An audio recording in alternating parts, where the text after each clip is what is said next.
Article 107. Comprendre l'intelligence de l'esprit et l'amour de l'esprit universel dans l'ego par Sandra Vimont. L'intelligence de l'esprit doit être intégrée par l'ego en évolution. C'est ce que nous appelons la fusion de l'ego avec son esprit. Cela étant, l'ego doit réaliser que l'esprit est un dictateur, de par la nature de son intelligence qui est froide. Le positionnement surmental de l'esprit fait en sorte qu'il a une vision partielle ou non absolue de la vie. L'ego qui intègre l'énergie de son esprit peut donc devenir très rusé, ratoureux ou même dominateur, pour protéger les failles restantes dans sa structure psychique et aussi pour ne pas entrer dans ses souffrances intrinsèques. C'est ce que nous appelons aussi la déchirure fondamentale qu'a subit son esprit universel lors de sa descente vers le plan surmental. Tout cela, l'ego peut le faire au nom de l'intelligence de l'esprit en lui. Un jour, cet ego devra intégrer ses souffrances originelles et donc l'énergie de son esprit universel. Lorsque ce dernier prend le relais, il mate les excès de l'esprit dans son ego et change son positionnement vibratoire.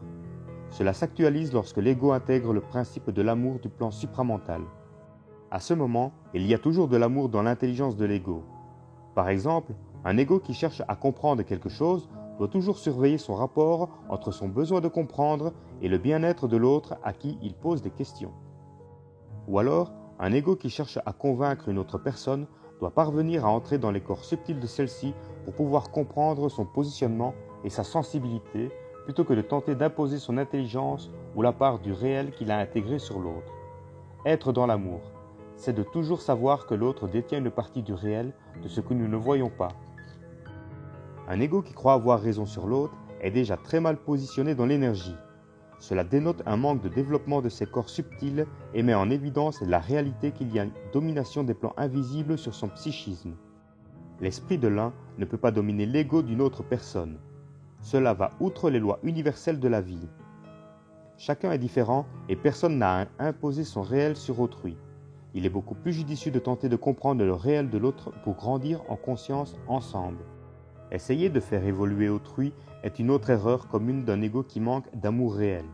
L'ego se place alors en position de domination ou de pouvoir. Ce faisant, il cristallise ses propres formes et ses illusions, ce qui lui évite de se mettre en situation de vulnérabilité psychique face à lui-même et face à l'autre. Il se sécurise donc psychologiquement plutôt que de risquer d'entrer dans un positionnement complètement nouveau qui le mettrait à nu devant sa propre réalité, devant ses propres souffrances non intégrées. En conclusion, il est important pour l'ego de toujours savoir où il se situe dans son intelligence d'esprit, mais surtout où il se situe par rapport à son amour pour l'autre. Sinon, il y aura diffraction, perte d'énergie et karma. Cet article provient de la page www.supramental.biz. Voix narrative de Dorian Roméo.